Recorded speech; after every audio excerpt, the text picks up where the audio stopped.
la gravité, vous savez c'est quoi. Hein? Vous avez déjà fait l'expérience de la gravité. Vous savez donc que si on lance un objet vers le haut, rapidement, il se met à descendre de plus en plus vite. Donc, l'effet de la gravité. C'est un effet assez important. On parle, en fait, la façon qu'on le décrit, c'est que la gravité cause un changement de vitesse. L'objet avait une vitesse vers le haut, ensuite il y a eu une vitesse vers le bas. La vitesse a été de plus en plus négative, et ce changement de vitesse, il vaut à 9,8 mètres par seconde à chaque seconde. Donc, à chaque seconde, on va 9,8 mètres par seconde de plus vers le bas, ou ça peut vous donner une meilleure idée, en km/h, c'est autour de 35 km/h. À chaque seconde, quand un objet tombe, il va 35 km/h plus vite vers le bas. Ça veut dire qu'en moins de 3 secondes, si on part du repos, on atteint la vitesse à laquelle on roule sur l'autoroute. C'est pour ça que c'est dangereux de se jeter en bas d'une falaise sans parachute. Donc, c'est comme ça que la gravité opère, mais c'est quoi la gravité? Bon, est-ce qu'on peut répondre à ça en physique? On peut décrire les choses, mais est-ce qu'on peut dire c'est quoi fondamentalement? Sauf que c'est comme ça. Newton, il y a plus de 300 ans, a élaboré une façon de comprendre la gravité. Et éventuellement, dans la version finale de sa théorie, la gravité, on dit que c'est un champ de force, un champ gravitationnel, le symbole G minuscule. Il y a quelques équations, mais vous allez voir, ce n'est pas des équations qui sont très complexes à comprendre, et vous n'aurez pas à remplacer de chiffres dedans. C'est juste une façon d'exprimer comment le champ gravitationnel...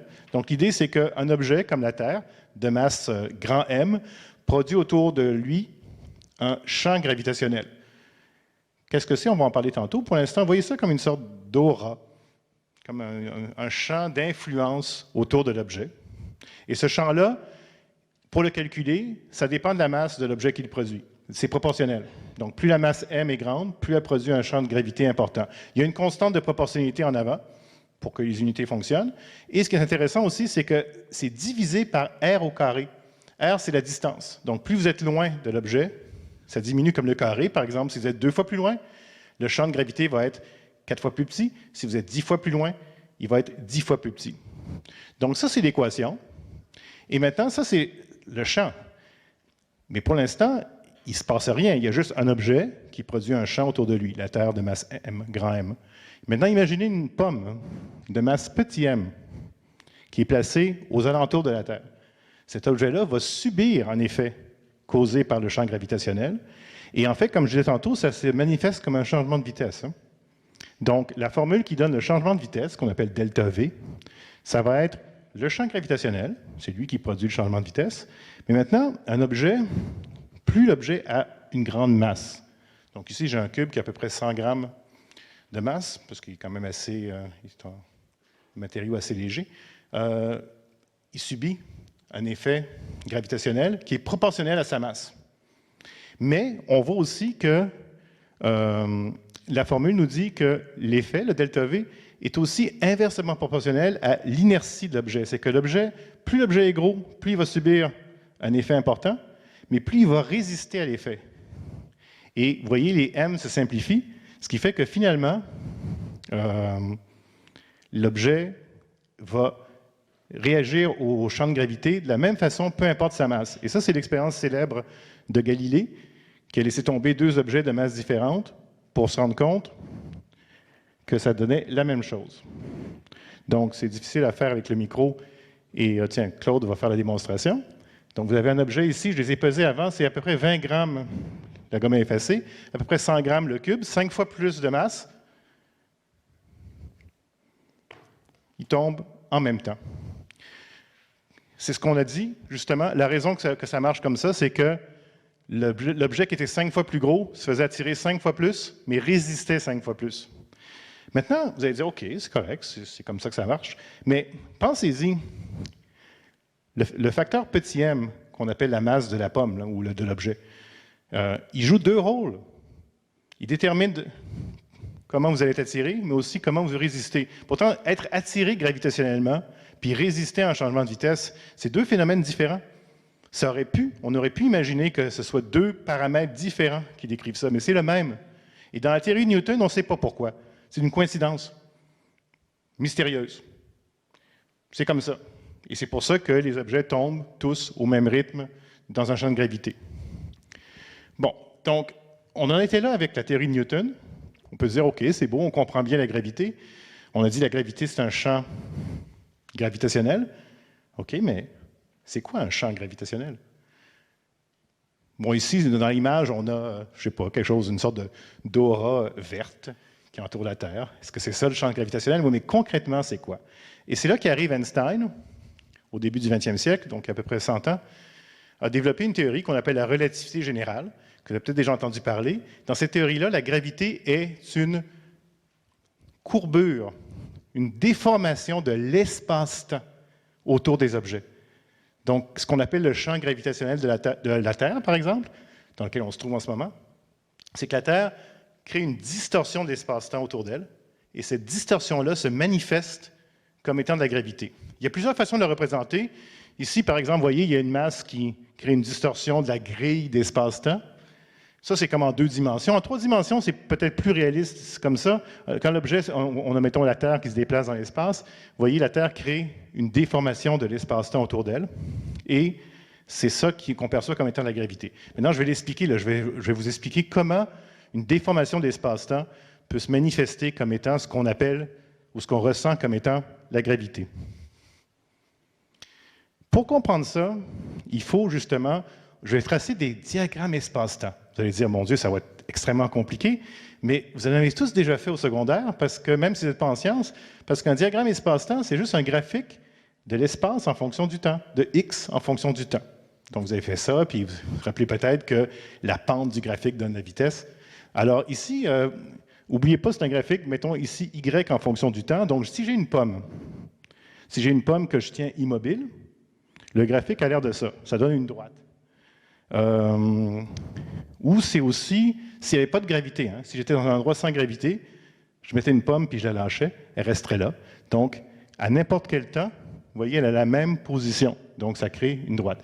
Donc, cette droite-là ne représente pas une trajectoire. Elle représente quelque chose de plus abstrait, les différentes positions de la pomme en fonction du temps.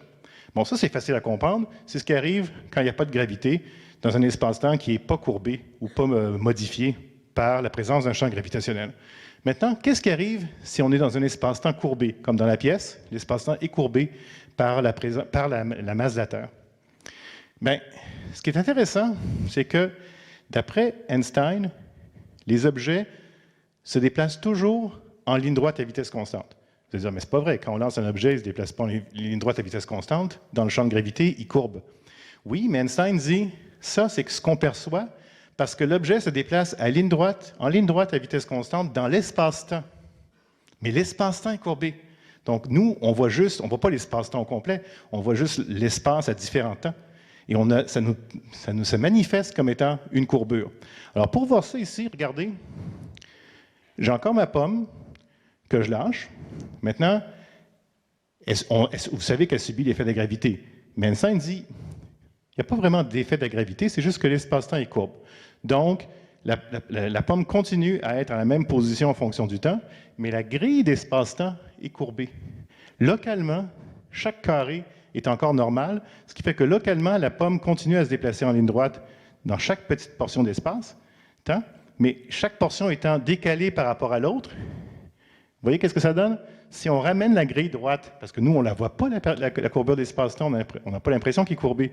Ce qu'on a l'impression à la place, c'est que maintenant, la pomme courbe. Donc, c'est aussi simple que ça. La courbure d'espace-temps dicte ce qui va arriver aux objets. Et là, on comprend naturellement, si je lance 2 objets, ou je lâche 2 objets, ou je les lance, peu importe, à la même vitesse, ils vont suivre la courbure d'espace-temps. Donc, peu importe leur masse, ça va faire le même effet. C'est pour ça que tout à l'heure, quand on a lâché un objet plus gros puis un objet plus petit, ils sont tombés en même temps, parce qu'ils ont suivi la même courbure d'espace-temps. Là, vous allez dire, je ne comprends pas trop, parce que tantôt, ils n'ont pas courbé les objets, ils sont descendus en ligne droite, en allant de plus en plus vite. Et où la courbure là-dedans? Mais justement, on va voir maintenant un cas un peu plus compliqué. Si je lance un objet vers le bas, alors si je lance un objet vers le bas dans un espace sans gravité, il va se déplacer dans l'espace-temps, mais maintenant en diagonale, parce que à chaque temps, au fur et à mesure que le temps avance, la hauteur est moins grande. Donc, ça donne une droite de même. Ça, c'est s'il n'y avait pas de gravité. Maintenant, il fait encore la même chose dans un espace-temps courbe. Donc, dans l'espace-temps courbe, voyez que ça va donner, quand on va remettre l'espace-temps droit, on va voir qu'il descend de plus en plus vite. Donc, c'est ça qu'on le sait, quand on lance un objet vers le bas, il va aller de plus en plus vite.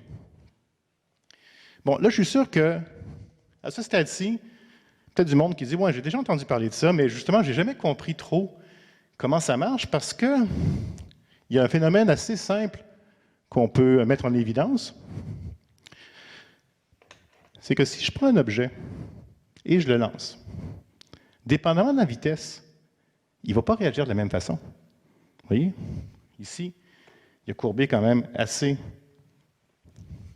Donc, il a fait une courbure. On dit que le rayon de courbure est petit, hein? Parce que regardez, quand on a une trajectoire, vous voyez le cercle? Ça, c'est le cercle de courbure. Donc, quand un objet courbe beaucoup, le rayon de courbure, le rayon du cercle est petit. Tandis que si je lance l'objet vite, l'objet va courber beaucoup moins. Donc, le rayon de courbure est plus grand. Mais là, vous allez dire, mais je ne comprends plus parce que c'est supposé être la courbure de l'espace-temps. La courbure de l'espace-temps dans la pièce, elle vaut une certaine valeur. Oui, maintenant, je vais vous dire qu'est-ce qu'elle vaut, la valeur de la courbure de l'espace-temps. Pour le calculer, si vous connaissez un peu votre physique, vous reconnaissez la formule, l'accélération v carré sur r, c'est l'accélération centripète d'un objet qui courbe. Et ça donne que la courbure de l'espace-temps dans la pièce, c'est la courbure qu'aurait un rayon laser. Imaginez un rayon laser qui traverserait la pièce horizontalement. À cause de la courbure de l'espace-temps, il va courber légèrement. Mais ça va vite, la lumière, ça va à 300 000 km par seconde. On peut imaginer qu'il ne courbera pas beaucoup. Si on le calcule avec cette formule-là, on trouve que le rayon de courbure, c'est 1 année-lumière.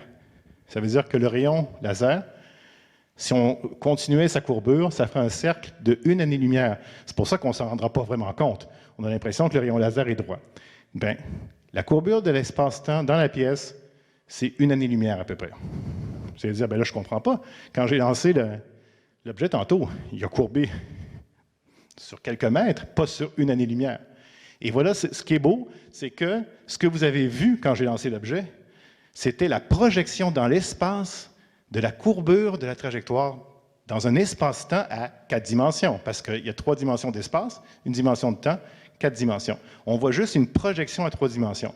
Puis pour vous faire réaliser que ce que vous avez vu, ça avait une courbure de 1 année-lumière dans l'espace-temps, imaginez la situation suivante. Imaginez que c'est des jets d'eau, ça, ici. Des jets d'eau qui partent d'une fontaine, qui envoient des jets d'eau dans plein de directions à la même vitesse. Alors, ça donne, en 3 dimensions, ça donne quelque chose comme ça. Donc, vous êtes d'accord que tous les arcs ont le même rayon de courbure? Sauf que, si on regarde ça comme étant une photo à 2 dimensions, on voit bien que l'arc ici a un petit rayon de courbure, puis l'arc ici a un gros rayon de courbure, parce que la projection en 2 dimensions de la courbure en 3 dimensions a l'air différente. Alors, c'est exactement la même chose. Quand vous lancez des ballons à différentes vitesses, la raison qu'ils ont des courbes différentes, c'est qu'il y a une plus ou moins grande partie de la courbure qui est projetée dans notre espace à 3 dimensions.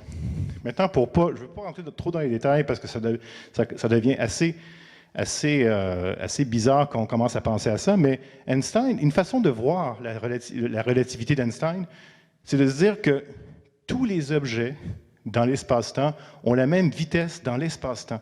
Tous les objets se déplacent toujours à la vitesse de la lumière. En ce moment, vous vous déplacez à la vitesse de la lumière dans l'espace-temps. Vous allez dire, bien, je suis immobile. Mais oui, vu que vous êtes immobile dans l'espace, votre vitesse est entièrement dans le temps. Donc, vous avancez dans le temps à une vitesse qui équivaut à la vitesse de la lumière dans l'espace-temps. Maintenant, si vous bougez, imaginez que dans l'espace-temps, le graphique y de t, donc si vous ne bougez pas en y, votre vitesse est entièrement dans le temps. Mais si vous bougez en y, bien, pour que vous ayez une vitesse en y, la vitesse dans le temps doit être plus petite. Donc, vous allez avancer moins vite dans le temps. Il y en a peut-être qui ont déjà entendu parler de ça. C'est le ralentissement du temps. Donc, plus l'objet va vite, moins il se déplace dans le temps, parce qu'il doit se déplacer dans l'espace. Et si on se déplaçait à la vitesse de la lumière, dans l'espace, il ne nous resterait aucune vitesse pour aller dans le temps. Vous avez peut-être déjà entendu parler de ça aussi. À la vitesse de la lumière, le temps est arrêté. Le temps arrête de s'écouler. Donc, pour un rayon de lumière, toute sa vie arrive en un instant parce qu'il se déplace entièrement dans l'espace et pas du tout dans le temps. Bon, cette analogie-là a certaines limites.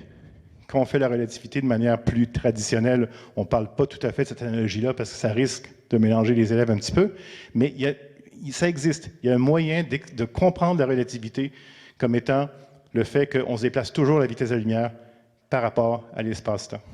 Et que la courbure qu'on voit, c'est juste la projection dans l'espace qui peut dépendre de notre vitesse.